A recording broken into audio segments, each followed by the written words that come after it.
دوستوں، بزرگوں اور بھائیوں، کچھ چیزیں ایسی ہیں جن کا قرآن مجید نے بارہا تذکرہ فرمایا۔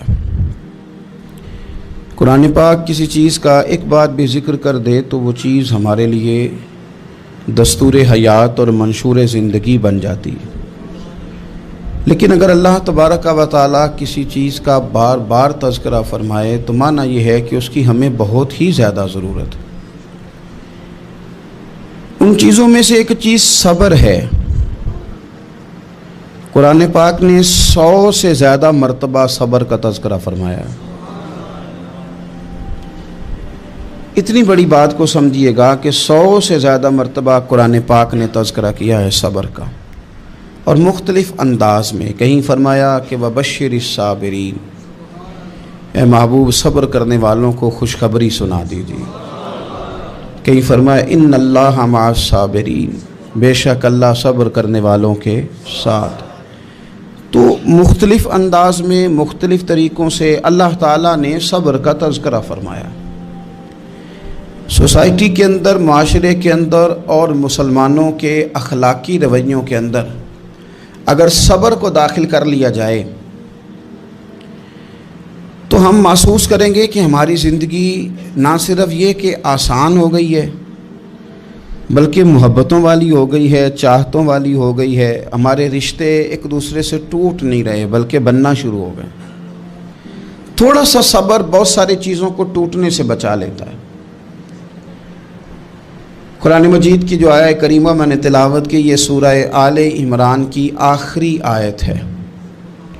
اللہ تعالیٰ نے فرمایا یا ایھا الذین آمنوا اصبروا وصابروا، اے ایمان والو صبر کرو، صابر بنو۔ اے ایمان والو صبر کرو اور صابر بنو۔ کیا مطلب؟ پہلے صبر کا مطلب یہ ہے کہ اگر تمہیں کوئی ذاتی تکلیف پہنچے تو اس پر صبر کرو۔ وصابروا، اس کا معنی یہ ہے کہ اگر دشمن کے مقابلے میں کسی اور کی طرف سے کوئی تکلیف آئے تو اس پر بھی صبر کرو۔ پھر فرمایا ورابطوا، اور ہمیشہ کمر بستہ رہو، اسلامی سرحدوں کے پہرے دار رہو۔ واتقوا اللہ، اللہ سے ڈرتے رہو۔ لعلکم تفلحون، اس امید پر کہ اللہ تمہیں کامیابی عطا فرما دے، تم فلاح پا جاؤ۔ یا ایھا الذین آمنوا اصبروا وصابروا، اے ایمان والو صبر کرو اور صابر بنو۔ صبر کرو، صابر رہو، یعنی جو ذاتی تکلیف آئے اس پر بھی صبر کرو۔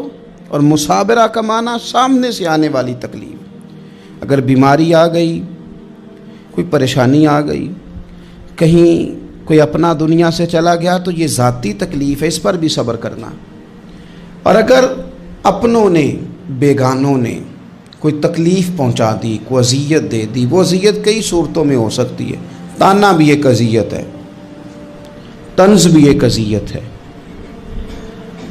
کسی شخص کے بارے میں غلط کلمہ کہنا بھی ایک اذیت ہے، اور مقابلے میں کھڑے ہو جانا، لڑائی کرنا، یہ بھی ایک اذیت ہے۔ اس پر بھی صبر کرو۔ ورابطوا، اور اس طرح کرو کہ کمر بستہ رہو، جد و جہد کرتے رہو۔ واتقوا اللہ، اللہ سے ڈرو۔ لعلکم تفلحون، تاکہ تم کامیاب ہو جاؤ۔ صبر جب آپ کرتے ہیں نا اور صبر کا ارادہ کرتے ہیں تو اللہ تعالیٰ صبر کی توفیق بھی عطا فرماتا ہے۔ ہم نے یہ دیکھا ہے کہ ہمارے پاس نعمتوں کی کمی نہیں، ہمارے فریزر خوراک سے بھرے ہوئے ہیں، ہمارے دسترخوانوں پہ انواع و اقسام کی چیزیں چنی ہوئی ہیں، ہماری الماریوں میں کئی ہمارے لباس تیار شدہ لٹکے ہوئے ہیں، ہماری جیبوں میں ہماری ضرورت کا سرمایہ اللہ نے ہمیں دے دیا ہے۔ لیکن اس کے باوجود جو لوگ ایک دوسرے سے پیار نہیں کر پا رہے، جو ایک دوسرے کے قریب نہیں جا پا رہے، تو اس کی وجہ یہ ہے کہ صبر نہیں رہا، حوصلہ نہیں رہا، کسی چیز کو برداشت کرنا ہمارے مزاج کا حصہ ہی نہیں رہا۔ اور پھر چونکہ امت مسلمہ نے انقلاب برپا کرنا تھا، دنیا کو پیغام حق دینا تھا، اگر ان کے اندر حوصلہ ہی نہیں ہوگا، اگر انہیں صبر ہی نہیں کرنا آئے گا، استقامت ہی نہیں ہوگی، کہیں رکنا ہی نہیں آئے گا، تو یہ میدانوں کو سر کیسے کریں گے؟ کامیابیاں کیسے ان کا مقدر بنے گی؟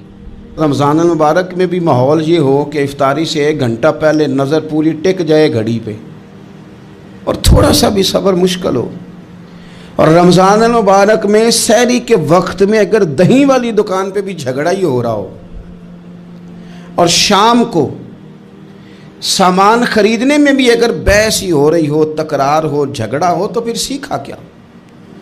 پھر وہ جو ہمیں تربیت دی جا رہی تھی کہ ہم نے صبر کرنا ہے، تو پھر ہم نے اس میں حاصل کیا کیا؟ حدیث پاک سنیں گے، آپ کی طبیعت بڑی ٹھنڈی ہوگی۔ میرے نبی پاک صلی اللہ تعالیٰ علیہ وسلم نے ارشاد فرماتے ہیں کہ جو بندہ سوال سے بچنا چاہے گا، ارادہ کرے گا اللہ میں نے کسی سے نہیں مانگنا، فرمایا جو سوال سے بچنا چاہے گا رب اسے سوال سے بچا لے گا، اور جو لوگوں سے بے نیاز ہونا چاہے گا، کہے گا یا اللہ مجھے دنیا داروں کا محتاج نہ بنا، اپنی بارگاہ سے عطا فرما۔ جو لوگوں سے بے نیاز ہونا چاہے گا اللہ لوگوں سے بے نیاز کر دے گا، اور فرمایا جو صبر کا ارادہ کرے گا اللہ اسے صبر کی توفیق بھی عطا فرما دے گا۔ ارادہ تو کرے، پروگرام تو بنائے، توفیق تو اللہ دے گا۔ جو صبر کا ارادہ کرے گا اللہ صبر کی توفیق بھی عطا کر دے گا۔ اور حضور صلی اللہ تعالیٰ علیہ وسلم فرمانے لگے، یاد رکھو کسی بندے کو جو بہترین تحفہ دیا گیا ہے نا، اگر کسی کو کوئی بہترین عطیہ ملا ہے تو پھر اللہ تعالیٰ نے اسے صبر عطا فرمایا ہے۔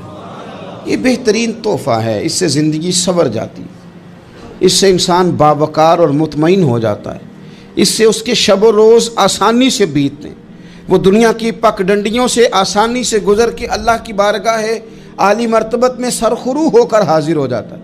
لیکن اگر بے حوصلہ ہو، صبر نہ ہو، پھر نقصان روز بروز بڑھتا ہے۔ اور پھر میرے رسول پاک صلی اللہ تعالیٰ علیہ وسلم ارشاد فرماتے ہیں کہ اصل بات یہ ہے کہ اللہ تعالیٰ نہ کسی بندے کا درجہ بلند کرنے کا ارادہ فرماتا ہے، لیکن اس کے اعمال اس طرح کے نہیں ہوتے کہ اس کا درجہ بلند کیا جائے۔ اب رب کیا کرتا ہے، اللہ تعالیٰ اس کو مال کی، جان کی، اولاد کی کسی مشکل میں ڈال دیتا ہے، اس مصیبت پر وہ بندہ صبر کرتا ہے تو اللہ تعالیٰ اس کا درجہ بلند فرما دیتا ہے۔ اعمال اس قابل نہیں تھے کہ درجات بلند ہوں، وہ اعمال کی بنیاد پر نہیں کر سکتا تھا تو اللہ نے کسی مشکل میں ڈال کے نہ اپنے فضل سے درجہ بلند کر دیا۔ اب جو راہ طریقت کا مسافر تھا، جو سلوک کی منازل طے کر رہا تھا، جو اللہ رسول کے قریب جانے چاہ رہا تھا، اس کے لیے کتنی آسانی ہو گئی کہ مجاہدہ تو زیادہ نہ کر سکا، کثرت سے نفلی صوم و صلات کا بندوبست تو نہ کر سکا، تھوڑا سا صبر کیا، رب نے اپنا اور اپنے محبوب کا قرب عطا فرما دیا۔ تو یہ تو آپ صبر کرنے کے لیے جب نکلے ہیں تو آپ نے تو رب رسول کو پا لیا ہے۔ یہ صبر تو وہ والا سفر ہے جس کی جو منزل ہے وہ اللہ رسول کا قرب ہے۔ ہم لوگ تھوڑی تھوڑی باتوں میں حوصلہ ہار جاتے ہیں، صبر چھوڑ جاتے ہیں، پریشانی بڑھ جاتی ہے، پتہ نہیں ایسے محسوس ہوتا ہے کہ جیسے یہی بندہ دنیا کا سب سے دکھی بندہ ہے۔ تو ایک تو یہ کہ ذاتی حیثیت سے صبر کرے، ایک یہ کہ پھر دشمن کا جب مقابلہ ہو، آمن نصبرو و صابرو، آپ کا جب مقابلہ سامنے کسی کے ساتھ ہو تو پھر تیر، تلواریں، اسلحہ، بندوقیں یہ نہیں زیادہ لڑتی، میدانوں میں حوصلے لڑتے ہیں، میدانوں میں صبر لڑتا ہے، میدانوں کے اندر توانائیاں لڑتی ہیں۔ میدان کربلا کے اندر کوئی مقابلہ نہیں تھا تیر کا تیر کے ساتھ، تلوار کا تلوار کے ساتھ کوئی مقابلہ نہیں تھا۔ میدان کربلا کے اندر ظلم کا صبر سے مقابلہ تھا۔ فتح کے ڈنکے یزید نے بجائے تھے، جشن ابن زیاد نے منایا تھا، لیکن قیامت تک اللہ نے جو فتح عطا فرمائی ہے تو وہ حسین ابن علی کے صبر کو عطا فرمائی، وہ سیدنا امام علی مقام کے صبر کو ملی۔ عزیز بھائی، صبر ہی ہمیشہ فاتح ہوتا ہے، صبر ہی جیتا کرتا ہے، صبر ہی کامیابیاں دیتا ہے، نتیجے صبر کے نکلتے ہیں، صبر کے، حوصلے کے نتیجے ہوتے ہیں۔ ہماری جلد بازی ہمیں شکست خوردہ کر دے گی، ہمارا حوصلہ نہ ہونا ہمیں ہرا دے گا، ہم کمزور پڑ جائیں گے اگر ہم بے حوصلہ ہو جائیں گے۔ سنو، میرے نبی پاک علیہ السلام نے تربیت کی، حضور اپنی امت کو درس دیتے ہیں، حضور فرماتے ہیں پہلے تو کوشش ہی نہ کرو کہ تمہاری دشمن سے لڑائی ہو، اس چکر میں ہی نہ پڑو کہ لڑائی ہو، مسلمان امن والے ہیں، یہ پرامن لوگ ہیں، یہ امن پسند ہیں، یہ داعی امن ہیں، یہ معاشرے میں مومن ہونا امن کی علامت ہے۔ فرمایا پہلے تو یہ پروگرام ہی نہ بناؤ کہ تمہاری لڑائی ہو، اور فرمایا پھر اگر ہو جائے نا تو پھر صبر کے ساتھ مقابلہ کرو، پھر ڈٹ کے مقابلہ کرو، اور پھر یاد رکھو کہ یہ جو جنت ہے یہ تلواروں کے سائے میں ہے، جنت تلواروں کے سائے میں تمہیں ملے گی۔ پھر ڈٹنا سیکھو۔ پہلے تو بات یہ کہ تم یہ ارادہ ہی نہ کرو لڑائی، اور اگر کبھی ہو جائے وہ لوگوں کو بتاؤ کہ ہیں ہم پرامن لوگ، پر دین کے لیے کھڑا ہونا ہو تو پھر ہم سے زیادہ کسی کو کھڑا بھی نہیں ہونا آتا، پھر ہم سے زیادہ کسی کے پاس طاقت بھی نہیں۔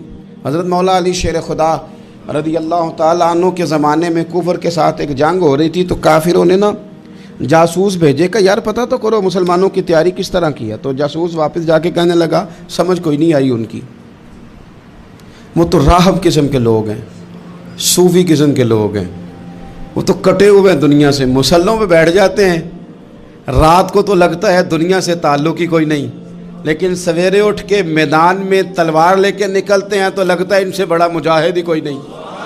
یہ عجیب لوگ ہیں کہ رات کو مسلح پہ بیٹھے ہیں تو لگتا ہے کٹ گئے دنیا، یہ صوفی لوگ ہیں، درویش ہیں۔ یہی مسلمان کی شان ہے، ہو ہلکا یاراں تو برے شم کی طرح نرم، ریز میں حق و باطل ہو تو فولاد ہے مومن، ادھر آ ستمگر ہنر آزمائیں تو تیر آزما، ہم جگر آزمائیں، ہم تجھے اپنا حوصلہ بتاتے ہیں کتنا، دیکھ ہمارے حوصلے سے ٹکرا کے دیکھ یہ کتنا طاقتور اور مضبوط ہے۔ تو عزیز بھائی، اگر زندگی میں آپ کو صبر کرنا آ گیا، میں بڑے دنوں سے یہ عنوانات بیان کر رہا ہوں، اور آج تو خصوصی طور پر رمضان شریف کے اس جمعے میں میں اپیل کرنا چاہتا ہوں آپ سے کہ کمزور باتیں کرنی چھوڑ دیں، مایوسی کے جملے اپنی زندگی سے نکال دیں۔ ہم مسلمان ہیں، آپ بیمار ہو گئے ہیں تو یہ بھی خدا کا فضل ہے، گناہ معاف ہوں گے۔ اگر اللہ تعالیٰ نے فقیر بنا دیا، غریبی آ گئی ہے تو یہ بھی فضل ہے، امیروں سے پہلے جنت میں جائیں گے۔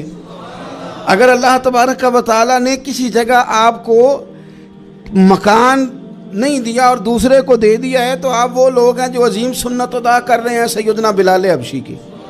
اگر کسی جگہ کوئی کمزوری آ گئی ہے، کوئی پیچھے رہ گئے ہیں تو یہ خدا کا فضل ہے۔ اللہ تعالیٰ نے چاہا ہمارے لیے جو فیصلہ تو ہم اس پہ راضی ہیں، لیکن اپنی زندگی میں اور شکوے اتنے بڑھا لیے، ہم نے اتنے بڑھا لیے کہ لوگوں سے شکوے کرتے کرتے رب رسول سے بھی شروع کر دیے۔ غلام بھی کبھی شکوہ کرتا ہے، آقا کا بھی شکوہ ہوتا ہے، بندہ بھی کبھی شکوہ کرتا ہے، رب کا بھی شکوہ ہوتا ہے، یہ بھی کبھی ہوتا ہے۔